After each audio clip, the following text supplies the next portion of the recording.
A ver, cuando pensamos en la Semana Santa en España, lo normal es que nos vengan a la mente imágenes muy concretas. Pero resulta que es mucho, pero que mucho más que una simple celebración religiosa. Estamos hablando de un fenómeno sociocultural, artístico y, ojo, económico, de unas dimensiones gigantescas. Y para entenderlo de verdad, pues hay que ir un poco más allá de lo que se ve a simple vista. Seguro que estas imágenes suenan, son súper potentes, icónicas, vamos, que son casi un sinónimo de España para muchísima gente en todo el mundo. Pero la cosa es, ¿alguien se imagina que detrás de todo esto hay una historia que mezcla astronomía, una auténtica guerra de ideas en pleno siglo XVI y un motor económico que mueve millones y millones de euros cada año? Pues sí, así que venga, vamos a meternos de lleno a desgranar todo esto. Y vamos a empezar por algo que parece básico, pero que es, en realidad, de lo más sorprendente, la fecha. Porque no es para nada aleatoria. Está, y esto es literal, escrita en las estrellas. Es la pregunta del millón, la que nos hacemos todos los años. Pero bueno, ¿por qué la Semana Santa cada año cae en un día diferente? La respuesta, claro, no está en el calendario que tenemos en la cocina, sino en un astronómico. Y es que de hecho esto tiene hasta un nombre técnico, que suena así como muy solemne, el cómputus. No es otra cosa que el cálculo matemático basado en el cielo, en eventos astronómicos, que se lleva usando siglos para saber cuándo cae el domingo de resurrección. Y ojo, que aunque suene algo súper complejo, la regla en realidad es bastante sencilla. A ver, son 3 pasos. Primero, buscamos el equinoccio de primavera. Segundo, a partir de ahí localizamos la siguiente luna llena. Y tercero, el punto clave. El primer domingo justo después de esa luna llena, ese es el domingo de resurrección. Y es una regla que, para que nos hagamos una idea, se fijó en el año 325, casi nada, en el Concilio de Nicea. Vale, ya tenemos el cuándo. Ahora vamos al por qué. O sea, ¿de dónde salen estas precesiones con esas esculturas tan espectaculares? La verdad es que la historia es fascinante.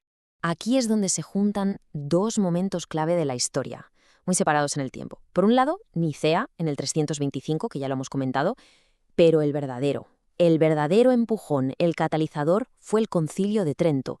Estamos hablando de más de 1200 años después, ¿eh?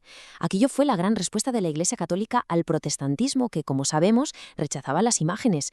¿Y qué hicieron? Pues justo lo contrario, potenciar el culto a través de lo visual como nunca se había hecho.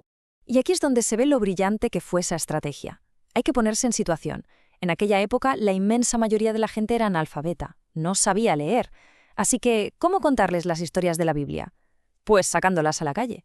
Las procesiones se convirtieron literalmente en la Biblia del pueblo. Las esculturas, los pasos, eran como libros vivientes, libros de piedra y madera en plena calle. Una forma de enseñar súper directa y, sobre todo, muy, muy emocional. Claro que todo esto no sería nada sin 2 cosas, el arte que hay detrás y el alma que lo mantiene todo vivo año tras año, las hermandades. A nivel artístico, lo que pasó en España en el barroco fue una explosión de talento, y a grandes rasgos podríamos hablar de 2 grandes corrientes. Por un lado, la escuela sevillana, que busca un realismo, sí, pero idealizado. Intenta encontrar la belleza incluso en el sufrimiento. Y por otro, la escuela castellana, que es todo lo contrario, es mucho más cruda, más directa, con un realismo dramático que se centra en mostrar el dolor sin filtros. Son al final 2 maneras muy distintas de llegar a la gente, de conmover. ¿Y quiénes se encargan de cuidar todo este tesoro artístico? Pues las hermandades. Y para que nos hagamos una idea de lo que significan, basta con un dato, un solo número, más de 15.000. Esa es la cifra de hermanos que puede tener una sola hermandad en una ciudad como Sevilla. Una sola. Es que no son clubs, son auténticas comunidades sociales que están activas durante todo el año. Bueno, pues saltemos ahora al presente, porque esta tradición centenaria no es solo una cosa del pasado, para nada. Hoy en día es un motor económico potentísimo. Aunque, un momento, antes de hablar de dinero hay que dejar una cosa muy clara. No existe una Semana Santa.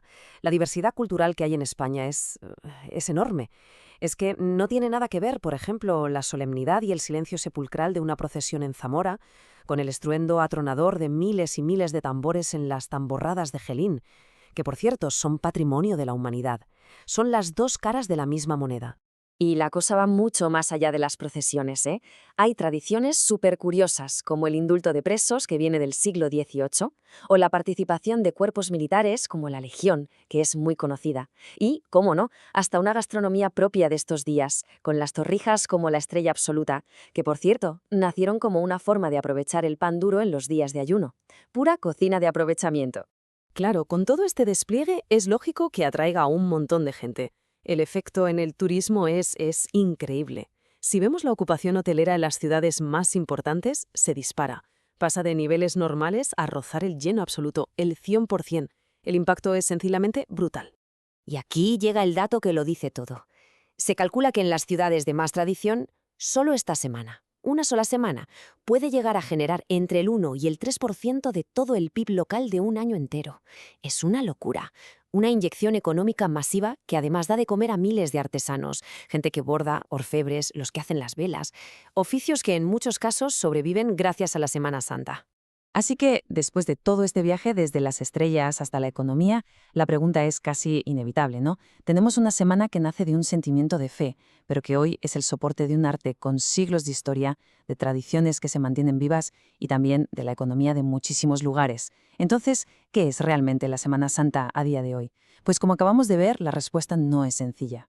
Tiene muchísimas, muchísimas capas.